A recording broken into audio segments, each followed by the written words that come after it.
Greetings and welcome to the Black and Buddhist Summit. My name is Pamela Ayo-Yatunde, and I am, along with Cheryl A. Giles, one of the co-editors of the book Black and Buddhist, What Buddhism Can Teach Us About Race, Resilience, Transformation, and Freedom. I want to open our summit with words of appreciation to all the authors who contributed to our book and all the authors who are contributing to this summit. I also want to thank Shambhala Publications, the Awake Network, and our summit partners, including Barry Center for Buddhist Studies, Brooklyn Zen Center, the Buddhist Ministry Initiative at Harvard Divinity School, Center of the Heart, Lion's Roar, Naropa University, New York Zen Center, North Atlantic Books, Thich Nhat Hanh Program for Engaged Buddhism at Union Theological Seminary, and Wise Compassion. Thank you all for your encouragement. Thank you for spreading the word, and thank you for bringing the summit to life. We are honored to have Spring Washam open this summit. Spring is a Dharma teacher in the Insight tradition, co-founder of the East Bay Meditation Center, and author of the book A Fierce Heart, Finding Strength, Courage, and Wisdom in Any Moment. Spring is what I call an inter-realm traveler, a soul journeyer, shamanistic. So now I'm going to read a passage from her book, A Fierce Heart. And this is starting on page 83, where she's talking about going from one retreat center to another to get even deeper into solitude and simplicity. My cabin had a small solar panel, so I had a tiny fridge and lights for a couple of hours in the evening. There was a wood-burning stove, and when I got cold, I went out and got wood to make a fire. The caretaker brought food and water up every 10 days, and I would meet him halfway up the rutty road. That was my only human contact. I decided against having a cell phone, and there was no internet connectivity. I wanted to meditate like a true yogi. So there I was in this very isolated cabin with an outhouse, a propane burner, a cushion, an altar, and a few Dharma books. When I'd first heard about the cabin from the nun, I envisioned my retreat as a series of beautiful moments, connecting with the earth with no one around to distract me. I imagined long periods of blissed out meditation. Setting up the space, though, I began to have second thoughts. Still, I encouraged myself. Spring, you're here. You know the Dharma. It's time to rely on yourself. If times get hard, you can be your own refuge. I thought the worst that could happen would be a feeling, that I would have to feel something. Okay, I thought, I'll feel whatever comes up. I can do this. But the moment the caretaker got in his truck and headed back down the hill, I instantly plummeted into the most painful sorrow I'd ever known. Oceans of tears interrupted by overwhelming terror. Every day, tears poured down my cheeks, my chest ached, and my body was filled with grief. I started sobbing in the morning, and it went on for hours in waves. It was huge, and it kept getting bigger. I didn't understand where it was coming from. It was as though 10,000 years of ancestral sorrow was coming straight through my heart, and so I called it African grief. African grief. Yes, African grief. Today, Spring is bringing some of that African spirit through herself to us by way of the Church of Harriet Tubman and the Underground Railroad crew. Oh, thank you so much for that beautiful introduction. And thank you all. I feel very honored and happy to be with everyone this morning.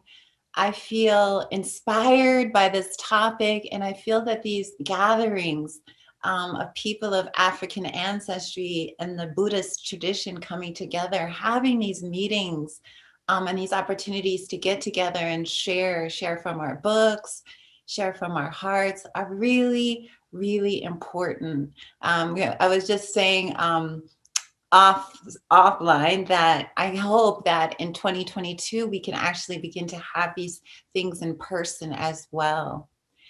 And I want to start off by saying that I think a lot of the inspiration, I know for Pamela, that a lot of the inspiration came when we had a gathering a couple of years ago. It was about 30 of us, and it included Lama Rod and Angel Kyoto and Conda Mason, and many of you who are online, Ruth King. And I remember it was 30 of us, and we were gathered in New York City, not far from the Apollo Theater. And it was a 2-day gathering. It was very historical. And we were there together in the seminary, and we were talking about being Black and Buddhist. And one of the things that stood out to me about that conversation is that we kept pointing to this idea of feeling that some part of us was dismembered, not disembodied, but actually physically dismembered.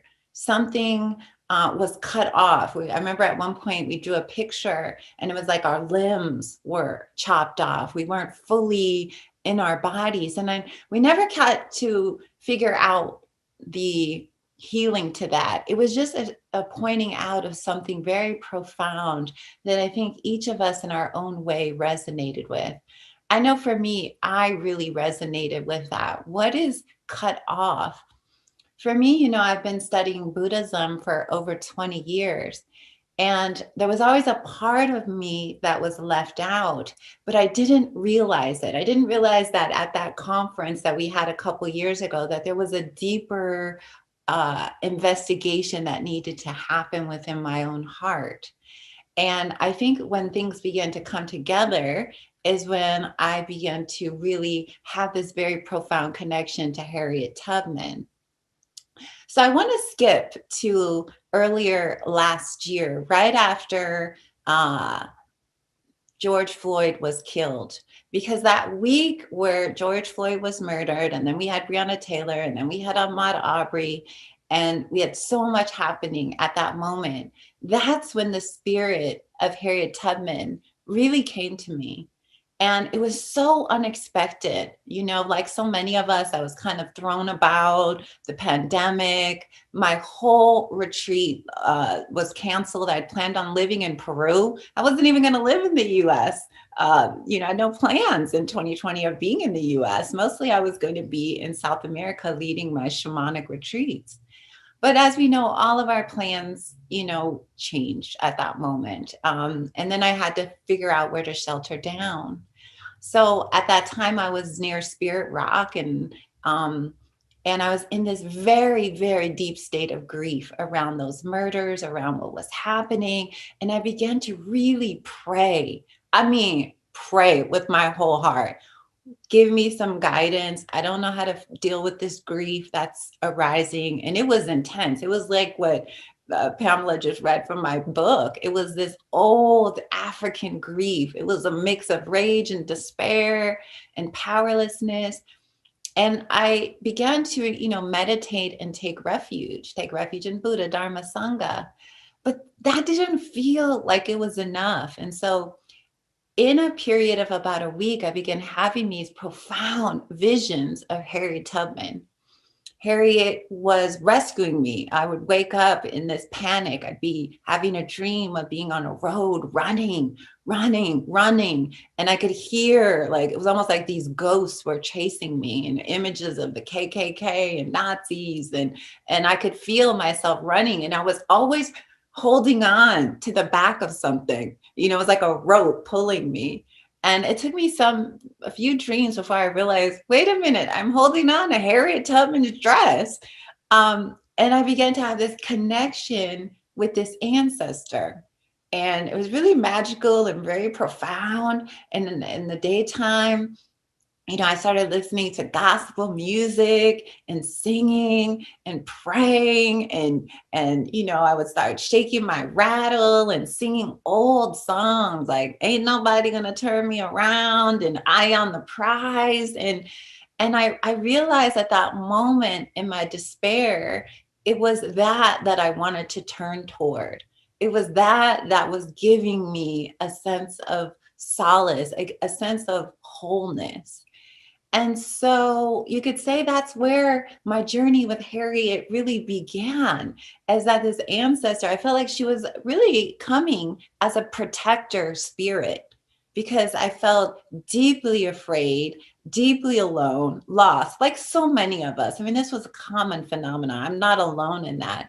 And as an African American woman, I felt like somehow the classical Buddhist narrative, I couldn't find my ground in it, right? I needed Harriet on my altar, right? I needed to take refuge in my ancestor, right? In this freedom fighter, and somebody who had been, in the belly of the beast and had a message for me, had a message for all of us.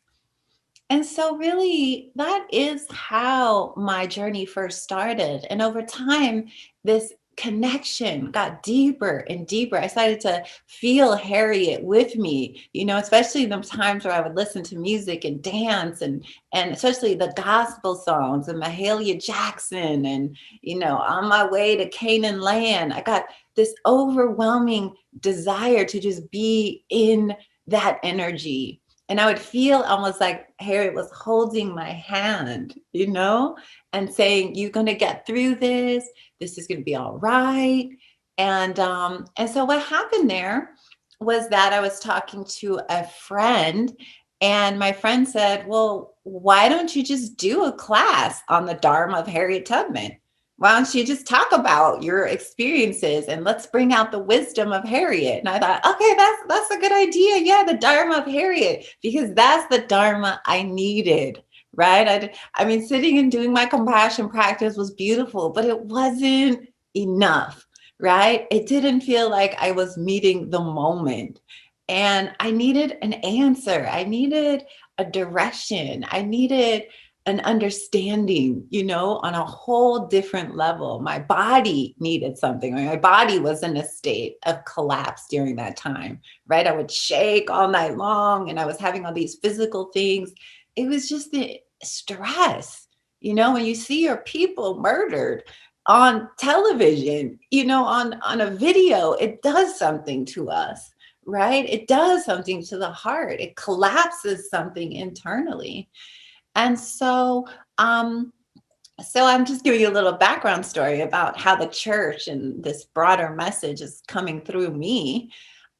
So I put on the 5-week class, and I remember just sending it out online. Suddenly the event went viral, I guess. People were forwarding it. I could see people sharing the event 500 times. I would see it go out and out and out. And, within 2 weeks, we had sold 750 tickets and then given away another couple hundred tickets because I was giving them away to anybody. And our first class, we had hundreds of people online interested.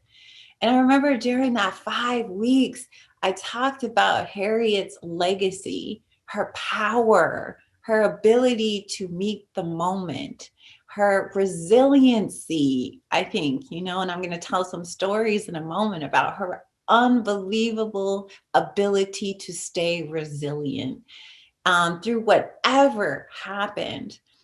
And so during that 5-week class, and we played gospel songs and we danced, and I had slideshows, and I shared all of these different things with everybody that I was studying.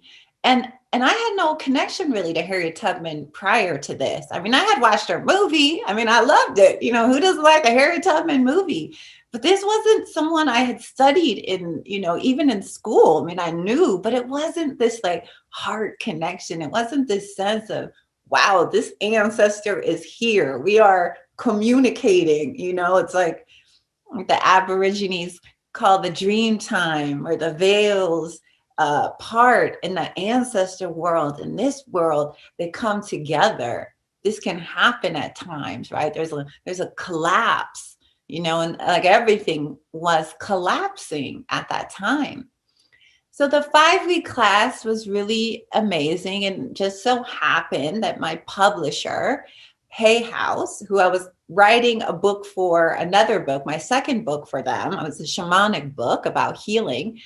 The vice president was on the class, taking the class, and called me and said, Spring, stop writing what you're writing and write a book about Harriet Tubman and the underground and the awakening of her spirit and what this could mean for today, right? And so I was like, write a book about Harriet Tubman. Like, I mean, I remember feeling like, I'm not up for a task like this. I don't have that in me. I'm a Buddhist teacher who, does shamanic retreats in Peru.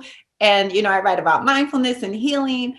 And what I realized at that moment was that there was all this information that I didn't know about who I was. So I remember I said yes to this assignment from the spirit world. I remember having a dream and talking to Harriet, and Harriet was like, yep, write this book. And I was like, I tried to talk her out of it. Like, I'm not the one. You should call Ta-Nehisi Coates, Alice Walker. I don't have the background. I dropped out of college. I don't think I can do this.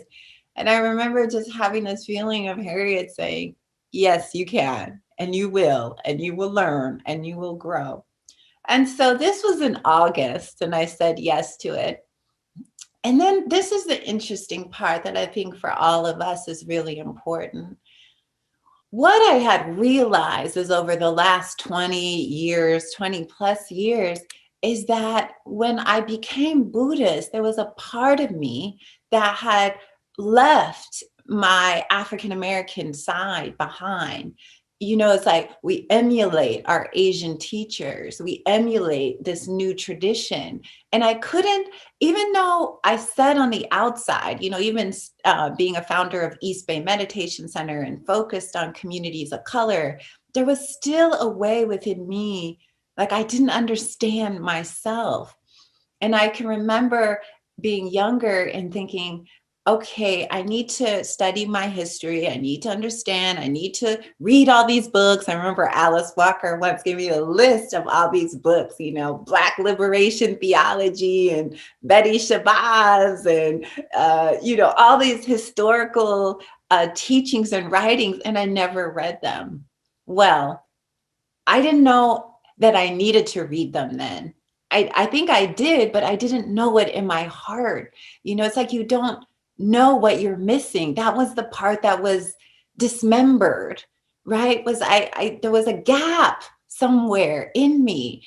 And as much as I could sit on the seat and practice mindfulness, there was a lack of wholeness in that, right? I think a mistake that we make, I think, is that we leave our Blackness aside when we adopt a tradition, right? Or we can't find our place in it, right? How does this being in a Black body influence my Dharma practice? And so over the last 5 months has been it's been like a graduate program. I've read every possible book that you could think of, from slave narratives to Ta-Nehisi Coates to all 3 biographies of Frederick Douglass and the narratives of Sojourner Truth. And what it has done is it's almost like it's put me back together again. And again, I didn't know that I was missing this.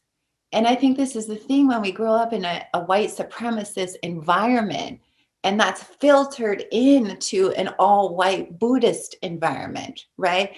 Where our conditioning toward anti-blackness is even there, right? It's even there. How could it not be? It's no one's trying, to inflict racism. It's in the water. It's in our consciousness. And so I had adopted that, even though I didn't see it, even though I didn't fully understand it, something still inside of me hurt. And so I think when Harriet came to rescue me, that's, my first chapter title is called Harriet Rescues Me.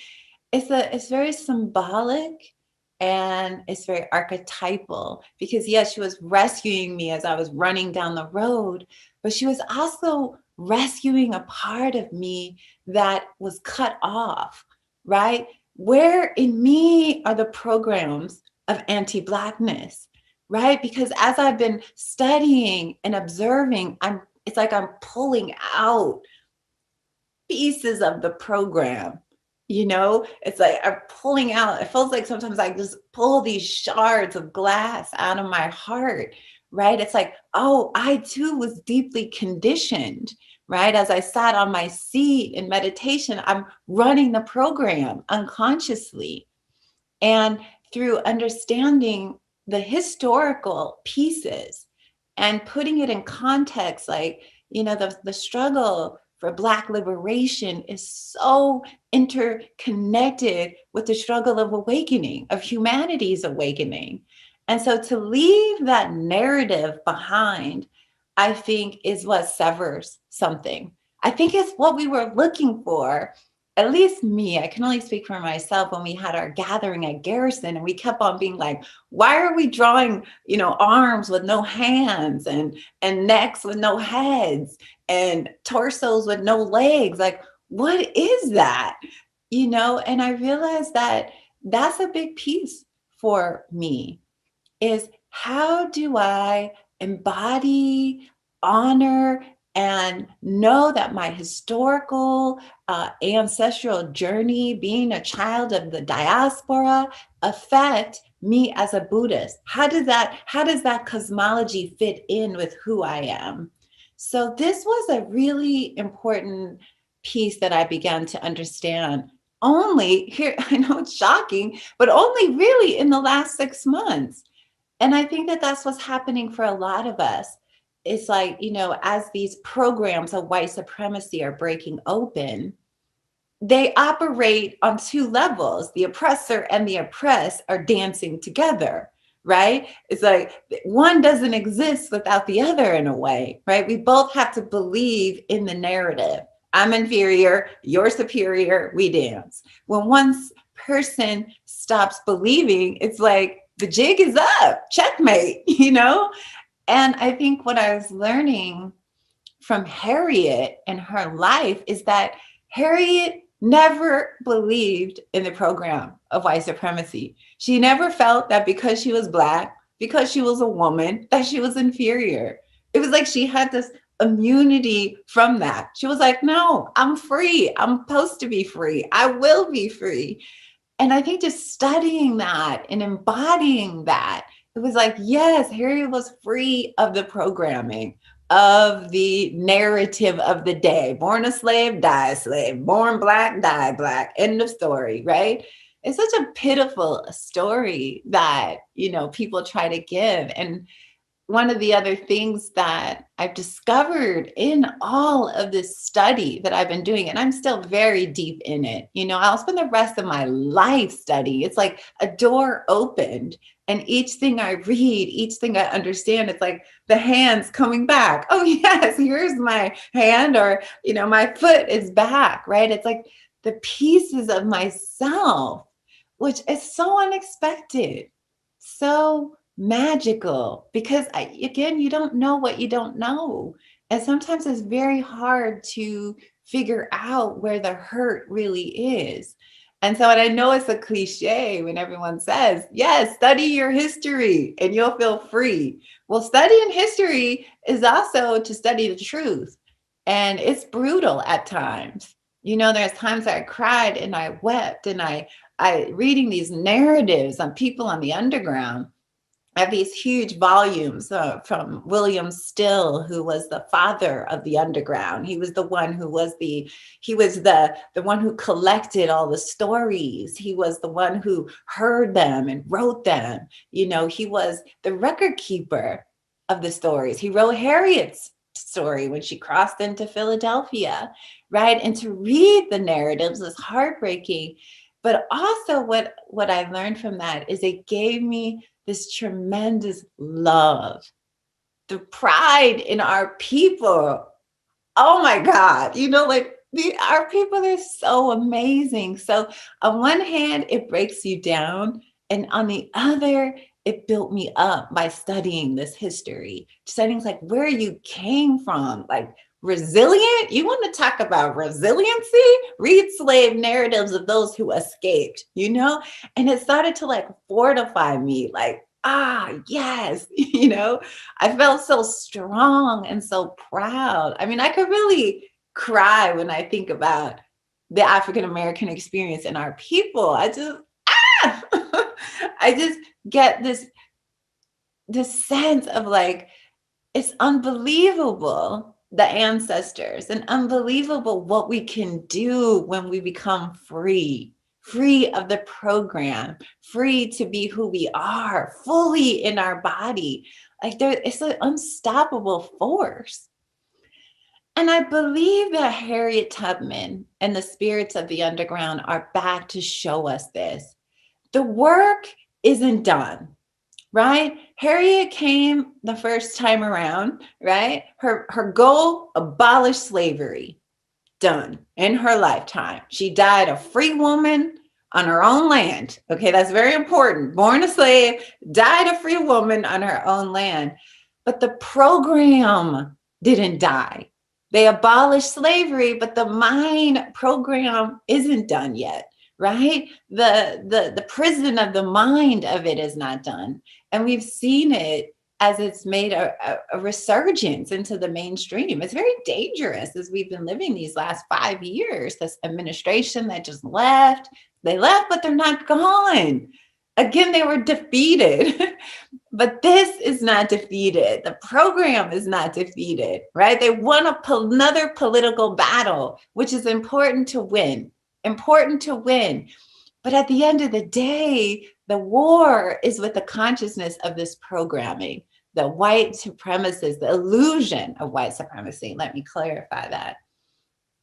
And how does that affect us as Dharma practitioners awakening to freedom, right? What are we practicing, right? We too are uprooting programs, right? We are recognizing, if we look at the Buddha's heart of the Buddha's message, right, is that we're already enlightened and we forgot, right? That's the heart of it. We're in a process of remembering who we really are, remembering, and the veils of illusion are these programs, and the veils of greed and hatred and delusion, right, are the narratives that are falling.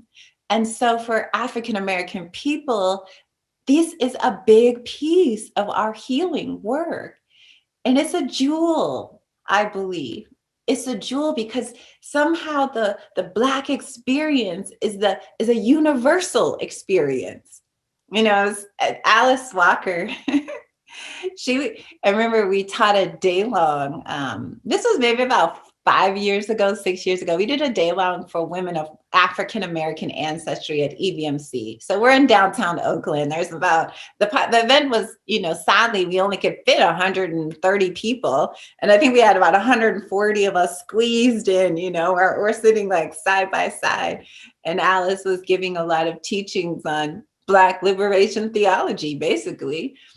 And I remember she looked at everyone and she said, it will be a Black woman. It will be Black people and a Black woman who will save this world. I remember we all were like, oh, and she said, you know why? It's our karma, And there was something about that at the time that really resonated, it was like, wow, right. Because somehow our struggle is this universal struggle, and our ability to uproot the program of white supremacy within ourselves, knowing that creates a collapse, right? Anytime, the dance, one falls, the system collapses, right? The oppressor, the oppressed, right? The perpetrator, the victim. When one falls out, the whole system, right?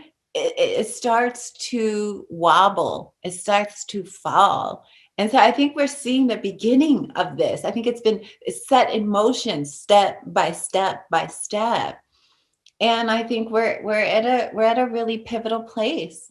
And so Harriet Tubman says, I'm back again. My book is about her being back and about how we can utilize her power, how we can embody that power, right? This unstoppable force, right? And her mantra was always, I'm not free until my people are free.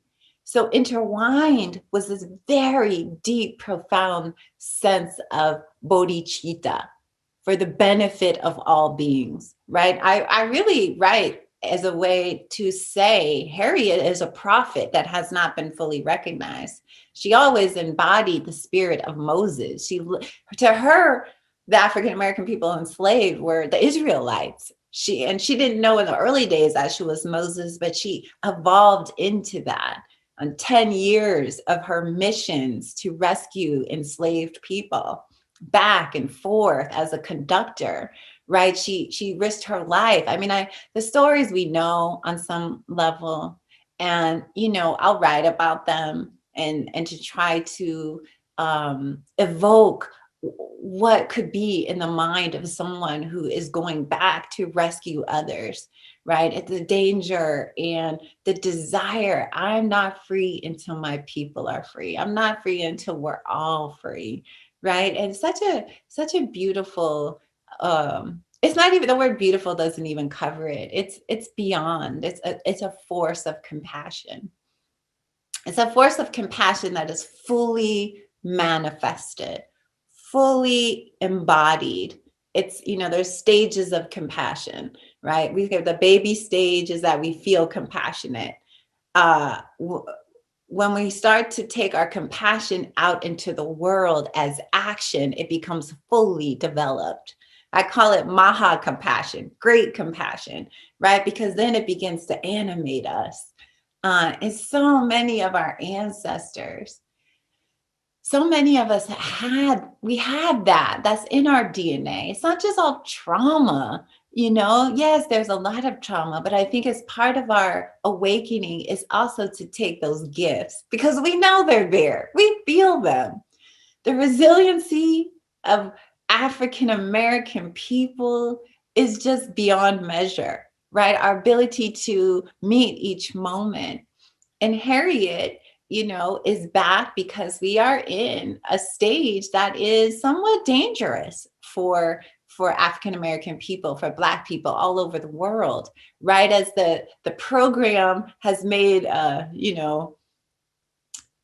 it's made a comeback. It's never went away, right? But now we have a whole different narrative, right? Instead of Jim Crow laws, we have gerrymandering and voter suppression, right? Instead of the KKK in hoods, we have the alt-right in suits, right? Dressed up, right? There's all these things that are back. It's like the Confederacy, the flags being waved in the White House and the battle over Confederate statues, right? It's back. We are back in time. And Harriet keeps saying that we're back in time, and I'm here because there's another battle on the horizon. But it's a battle of the mind now. Maybe people will die on all the times in battles. There is death and there is destruction. But a lot of this is mental. It's the prison of the mind. It's Mara in the mind. Can we awaken from the program? Can we love ourselves?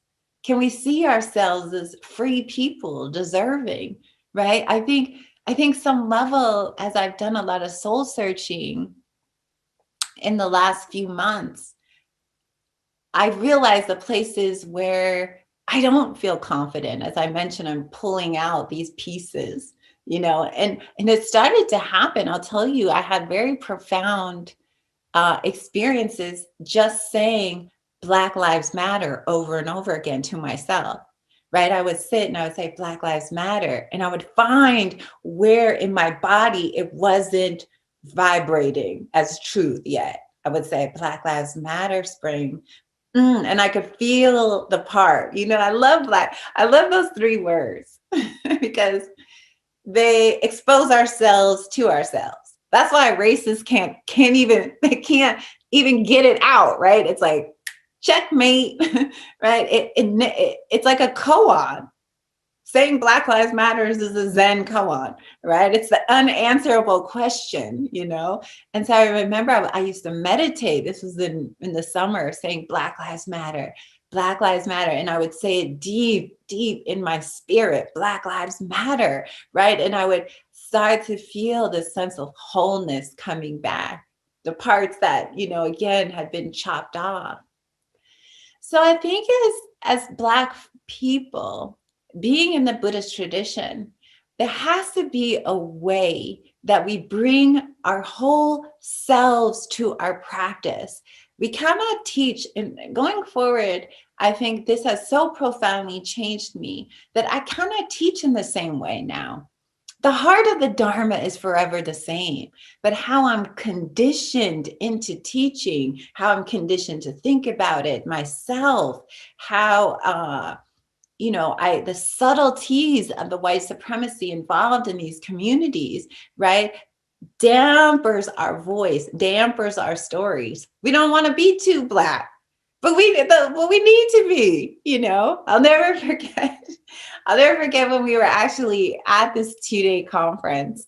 I don't think Lama Rod's gonna be too, he's a friend, upset that I'm saying this, but I remember it was at the beginning of the conference and we were all sitting very kind of uptight, like, with our different outfits on and the Zen and the this, and, and we were all kind of, playing this role and being very still. And I remember Lama Rod said, is this a Black and Buddhist conference or what?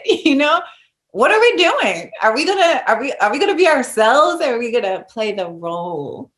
Right? And the role, what is the role? And so I think that we have to really think about that and to be unabashedly who we are. The world is longing for our authenticity. It is longing for our wisdom. If it will be the Black community and African American people who saves this world, then we need to step up. We need to share what we know. We need to embody that. And I think the Dharma was so beautiful is it can help us, but there's a piece that we cannot leave out. We can no longer leave it out. And it may be that the reprogramming is, and this is what I'm thinking about as a Buddhist teacher, how do I do retreats in a different way? How do I give Dharma talks in a different way? How do I point things out in a different way? Because as I become deprogrammed, the whole structures around all of us become reprogrammed, right? And we're influenced by this. Even the best of us, we have this in us because it's the water we drink in the US. It's the water we bathe in, right? So we are going against the stream by uprooting these programs.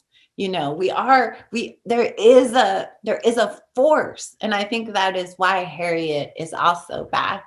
She's like, there's a force that's needed, honey. There's a battle and there's some leadership that is needed to navigate these next few years, which could be very choppy, very bumpy, right? So many lies, so much delusion. And this is where the beauty of the Dharma, right? We apply it to what we know. We apply it to our hearts. And these battles are waged non-violently, right? The battle of truth, right? Versus fiction.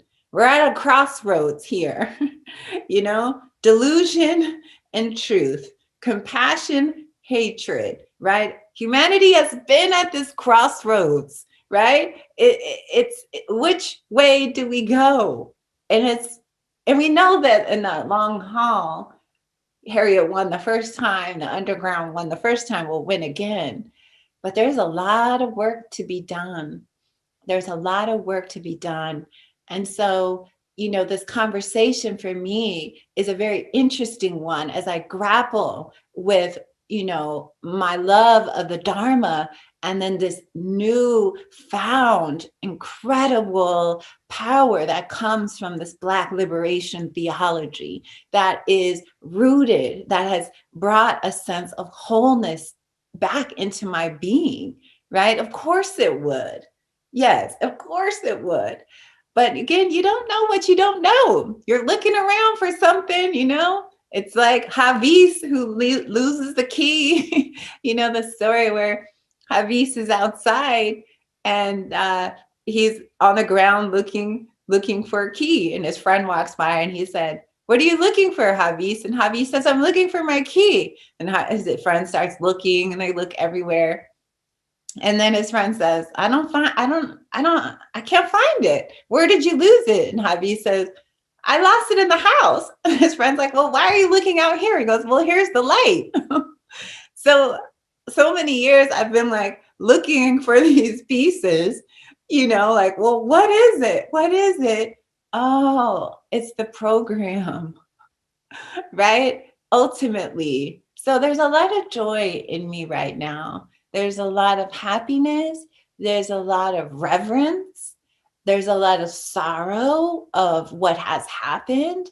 And then ultimately, I think what Harriet's message is a message of hope, right?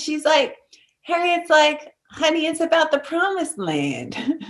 I come back to lead the people to the promised land, right? And this word promised land is everywhere right now because we're back in time.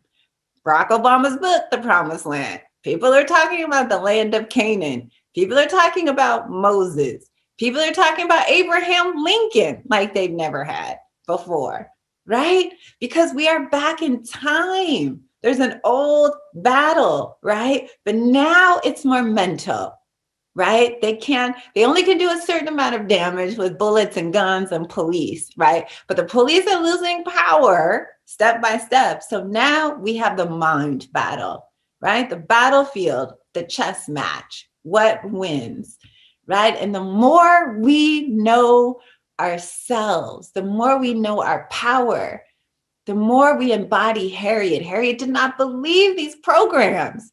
In fact, she was invincible on a lot of levels and very prophetic. She was completely unafraid to die, which also is a mark of a prophet. Often people who are sort of awakened in that, they're pretty fearless when it comes to death because they don't see it as death. It's just another aspect of evolution. It's another, movement. It's another cycle, right? It's another train stop on the journey. In my first chapter of the book, I have these sessions with Harriet. She comes and she tells me things and I write them down. And she said, I asked Harriet, I said, "Harriet, where did you come from? Like, how did you do this? Where'd you come from?" And Harriet says, "Honey," well, she calls me child. "Child, I've been Moses for lifetimes. Do you think this was my first time?" And I was like, I just start crying. Like, wow, okay, here we are. And Moses, the spirit is back. And so for me, this is what the Church of Harriet is, right? In the underground. And I could give Dharma talks for days about every different person on the Underground Railroad, from all of the ancestors, John Brown, and all these different people who put their lives on the line. A lot of white people. I have a chapter in my book that's coming out called Allies and the Abolitionists, right? Who every day were standing with Harriet, who funded the movement, who opened their homes, who drove people back and forth to safe houses. So we have to understand that, this is a movement, and it involves Black people, brown people, Asian people, Latin people. This is like a global uprising. And it's a very hopeful message, I think. It's one that takes a lot of heart, but the Church of Harriet is about that. It's about telling these stories. So I had my 5-week class. I want to come back to kind of summarize before I get ready to end this talk. And as you see, I could talk about this for I could talk about this so long because I'm so passionate about it. My 5-week class did not want to end, right? We had so many people. So I turned it in to the Church of Harriet, and we continued on Sunday mornings. And that church, Sunday church, went all the way through to the end of November. After the election, after everything had been resolved, I stopped at that point because I needed to focus on writing the book. But my Sunday classes will come back. When my book comes out next year, I'll start it up again because I think there's so many stories to tell, so many things. You know, the underground, rising is the spirit of resistance. And if you look at that internally, it's the resistance to the program. It's the interruption, right? Interrupt the narrative that we have about ourselves. So I think that's a very important piece for all of us as we study the Dharma, as we start to look at the pieces in our own hearts and minds that are programmed. I think that's what's so painful when people of color come into doing meditation in an all-white setting, is I think the first thing that starts to arise in them is this racial program, right? I think the trauma of it. And it's so great to see now, after many years of leading groups and events for communities of color, to know what kind of environment is needed. And there's a certain kind of environment that's needed. And gatherings like this, coming together, Black and Buddhist, and talking, it's like a think tank, hearing conversations and then chewing them over. Again, my hope is that in the future, we will have these online, but also huge amounts of people gathering to talk about the ideas. Spirit Rock had a gathering about maybe less than a year after the first one. And I was heartbroken that I could not go. I was in Peru. I couldn't get back in time to go. I was leading retreats. But that also was another profound step forward. So each time we get together as Black folks in the Black community and we weave in these Black liberation theologies, our ancestors, the power that they had to rise and to be resilient, right? When we merge it with the Dharma in a new way, I really think we're on to some kind of acceleration point right there. And I think we have to find that point of convergence in order to share this with the world and to a wider audience. We can't adopt a different culture.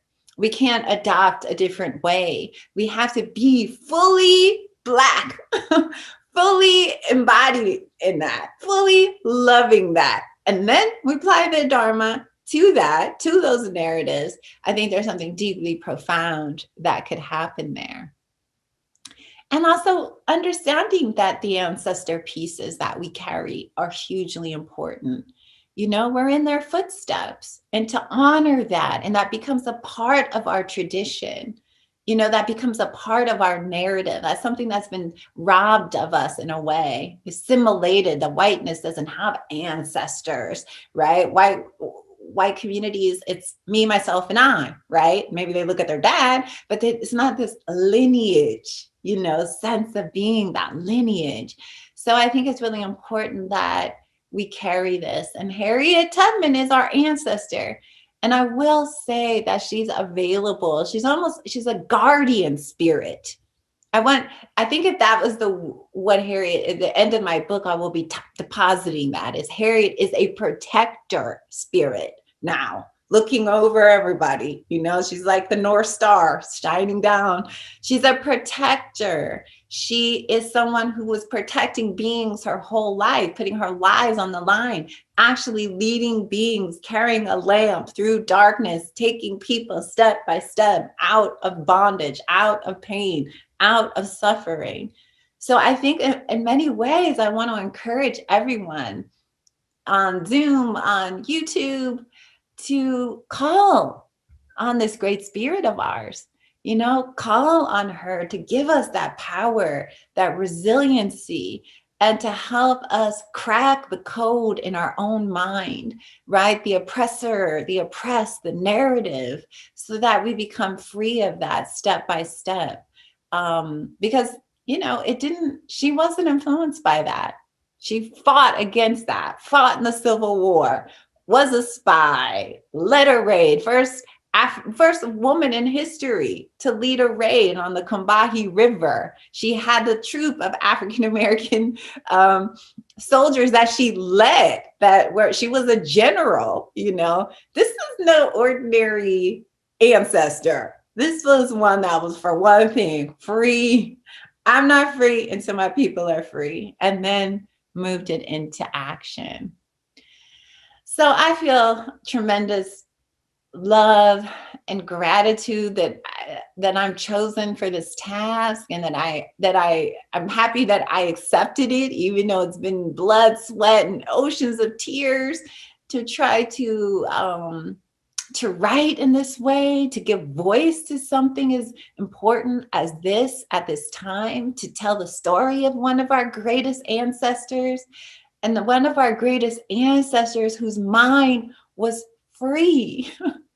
Her mind was free. Yes, they might have enslaved her body at a period of time, but there was something in Harriet that she'd already cracked the code.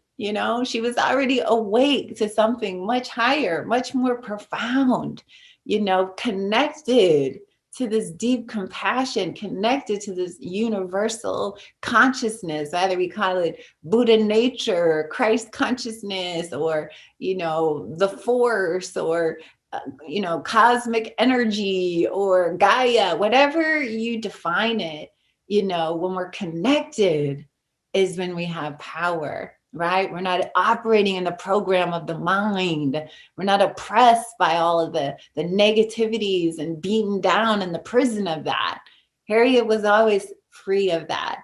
And so I think her status, I intend to elevate the status and put her up on the same plane as the great bodhisattvas, because a lot of Black women are not, they're oppressed. So a historical figure like this, who was a slave, born, couldn't read or write, Black woman, I'm elevating. She's elevating. She already was elevated. So I think that's a big part. And we're elevating too. We are growing in our own practices. But please let us all bring our totality, to bring our ancestors, to bring our spirit, to bring our love of Blackness, not the anti-Black, but the love of the culture and the enlightened part, the celebratory part, the free part. There's a part that's all of us. It always has this freedom to it. It's in the periphery. It's what makes us so... It's what animates us, our spirit. You can never get rid of that, You can oppress it, but you can't destroy it. It's who we are. And so I hope that as I open this conversation on this beautiful network and this beautiful conference and this gathering, I hope that we can bring Miss Tubman and the spirit of all the underground, the ones who resisted and disrupted the program, the narrative, the storyline, right? And I give thanks to all of you, and I hope that this is just a joyful time. I'm honored to be a part of it. And Om Mani Padme Hum, and deep compassion and wisdom. Thank you all so much.